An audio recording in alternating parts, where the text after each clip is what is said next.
The Galactic Council convened on Helion Prime, a magnificent space station orbiting a blue supergiant star. It was the heart of galactic diplomacy, a sanctuary of peace, order, and unity forged over millennia.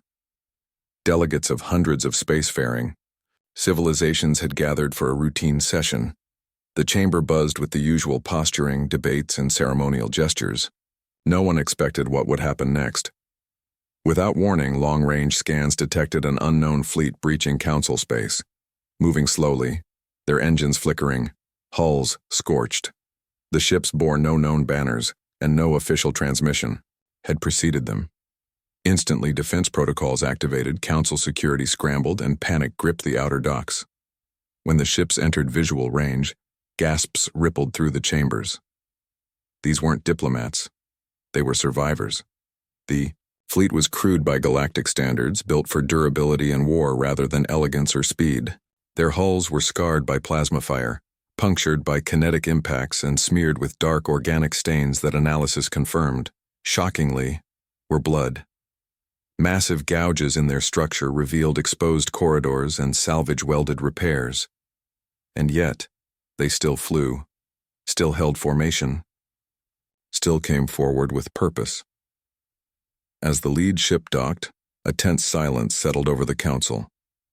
Armed escorts arrived with towering alien soldiers, ready for confrontation.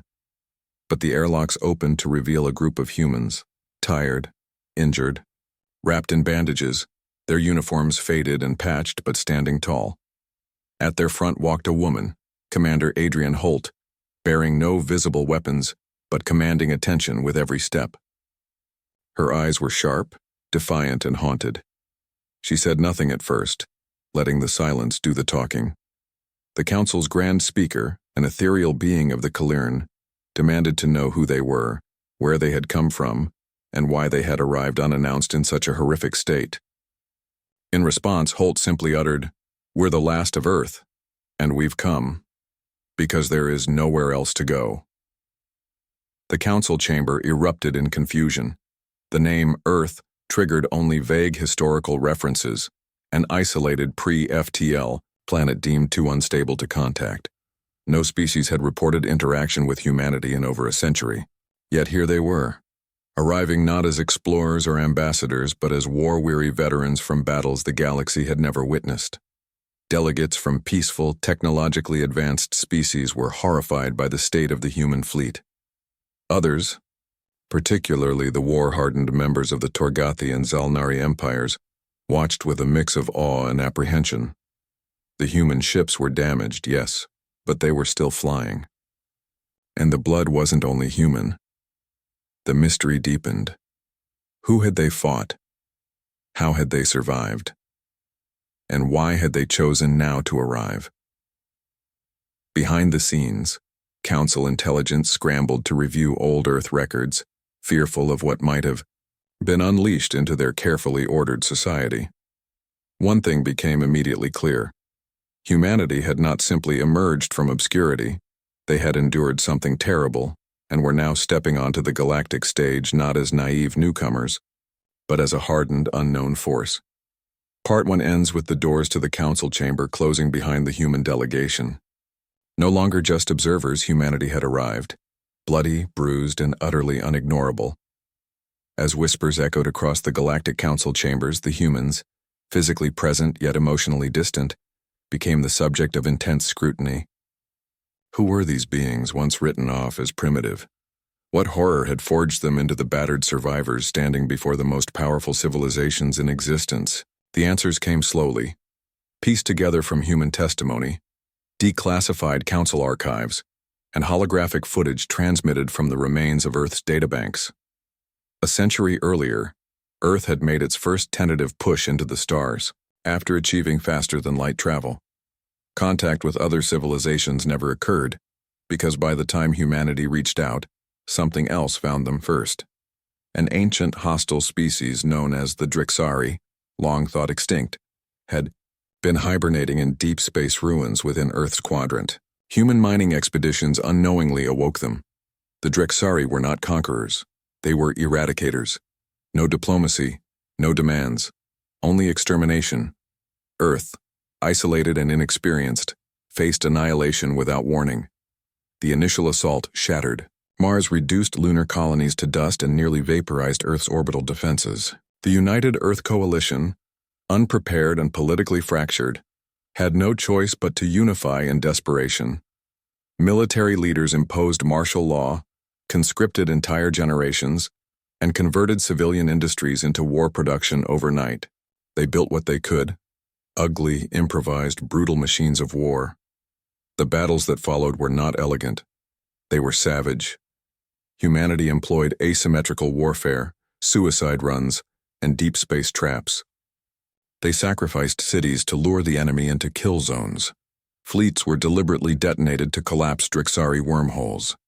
They poisoned their own planets if it meant denying Drixari victory. And still they lost, again and again, until something inside them changed.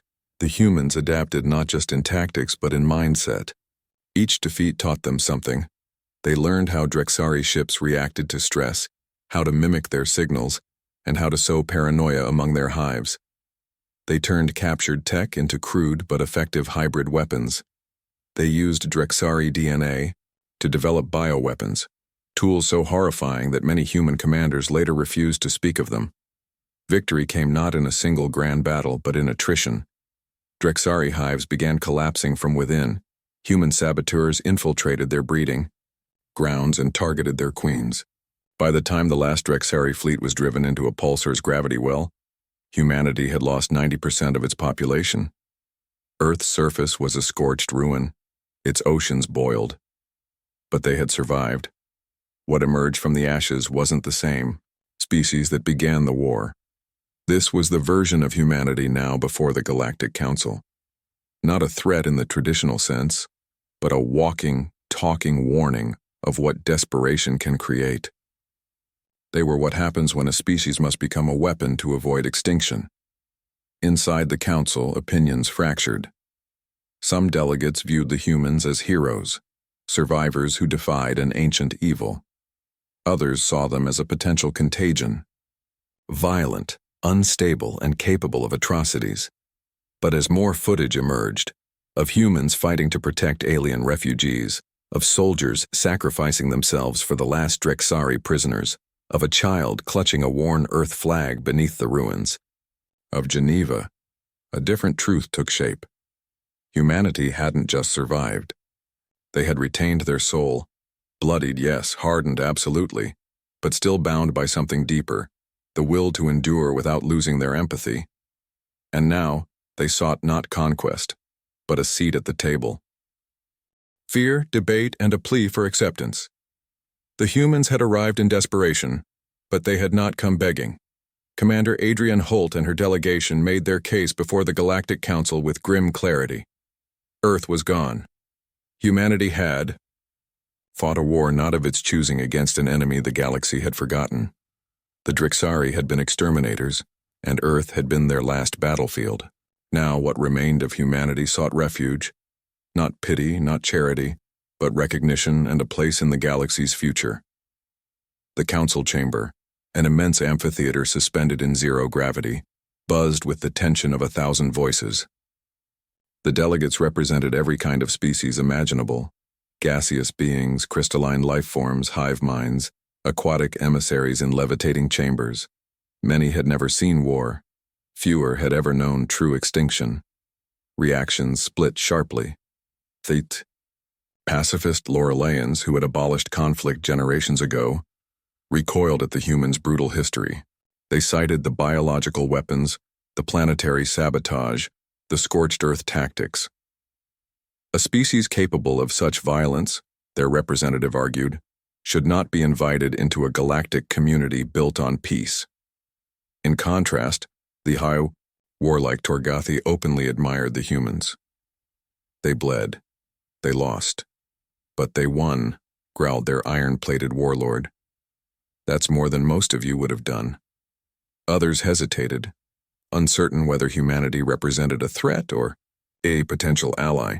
The Zentari, known for their vast intelligence networks, revealed evidence that the Drixari had once brought ruin to multiple systems long ago. Species the Council had assumed simply vanished. If humans hadn't stopped them, the Drexari might have awakened fully and rampaged across known space once more. Still, fear ran deep. What if humanity's aggression was not just reactive but innate? What if they turned their war-forged capabilities on their neighbors?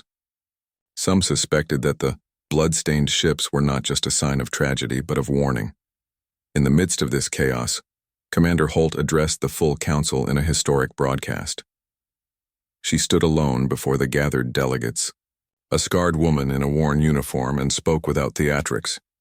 "You fear us because we fought a war you've never known. You see monsters in our scars and cruelty in our survival. But we are not monsters. We are what comes after monsters. We are what remains when there is no other choice but to fight, and to remember who we were before the fire. We do not ask you to forgive the things we did to survive. We only ask that you understand them. Let us help ensure no species endures what we did, alone, screaming in the dark." The speech shifted the tone. Footage of humans evacuating alien colonies under Drexari fire, saving those they didn't know, asking nothing in return, was shown. One image, a young girl carrying an alien hatchling through a burning wreck, went viral across thousands of star systems. In a dramatic vote, the council debated into the artificial night. Arguments clashed, old rivalries resurfaced, accusations flew. In the end, it came down to the Grand Speaker of the Kalirn, who had remained silent. With eyes glowing like nebulae, it uttered, "To fear survivors is to forget our own pasts. Let humanity speak, for in their pain lies wisdom the stars must heed." Humanity was granted provisional observer status. Not yet full members, but no longer outsiders. The blood-stained ships were no longer just symbols of war. They were symbols of arrival. With provisional status granted, humanity stood on the threshold of a new era. No longer exiles wandering the stars, but voices seated, however cautiously, within the halls of interstellar power. The Galactic Council had never welcomed a species so recently forged in the crucible of annihilation, and with that came both opportunity and uncertainty. Commander Adrienne Holt and her delegation were granted access to the Council's diplomatic infrastructure. While full membership would require years of evaluation, alliances and deals began forming almost immediately. The Torgathi offered joint military drills. The Zentari intelligence collectives requested interviews with human strategists. Even the pacifist Loreleans, though still skeptical, sent cultural envoys to understand the species that had clawed its way back from extinction. Yet with recognition came a troubling shift. The balance of power across the galaxy began to bend. For Mioi, centuries the Galactic Council had maintained peace through bureaucracy and deterrence. Large wars were avoided by complex treaties, mutual oversight, and shared economic dependence. But humanity had changed the equation. They had not relied on ancient pacts or vast fleets. They had survived by innovation, improvisation, and unbreakable will. That terrified some and fascinated others. Alien military factions began reevaluating their doctrines. Security councils convened emergency sessions to study Earth's wartime strategies. Galactic newscasts debated whether humanity would become peacekeepers, wildcards, or future tyrants. For the first time in millennia, the very idea of conflict had re-entered the Council's long-term projections. But humanity had no interest in conquest. Their battered fleet wasn't built to expand, it was built to endure. Earth itself was uninhabitable. Its survivors, scattered among colony ships, orbital habitats, and ruined outposts, had no homeworld to return to. And so, the human delegation proposed something that shocked even their allies. They offered to serve as defense consultants, a neutral force that would respond to threats deemed too dangerous or too ancient for most species to face alone. Not an army, not mercenaries. A warning system with teeth. The Council, divided as ever, hesitated.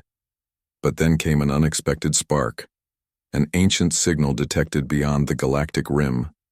It matched known Drexari distress frequencies, proof that not all had perished. Panic spread through the Council. Many species had dismantled their militaries centuries ago, relying on diplomacy and the illusion of galactic invulnerability. Now that illusion cracked. The vote passed quickly. Humanity was granted its first mandate, a multi-species reconnaissance mission led by Earth survivors. Human engineers, tacticians, and veterans would help form a rapid response unit, an unorthodox coalition designed to act before the next threat could rise. And so, the first Earth-led patrol departed, no longer just survivors, but symbols of vigilance. The final scene closes with Commander Holt standing at the bridge of a refitted flagship, no longer rusted or bloodstained, but proudly bearing the insignia of both Earth and the Galactic Council. Her crew is mixed: human, Torgathi, Zentari, even Loreleyans. Different species, united by a single purpose. She looks out at the stars, not as a wanderer, but as a guardian. Humanity had arrived not to conquer or to beg. They had arrived to stand watch, and this time, they would not be alone.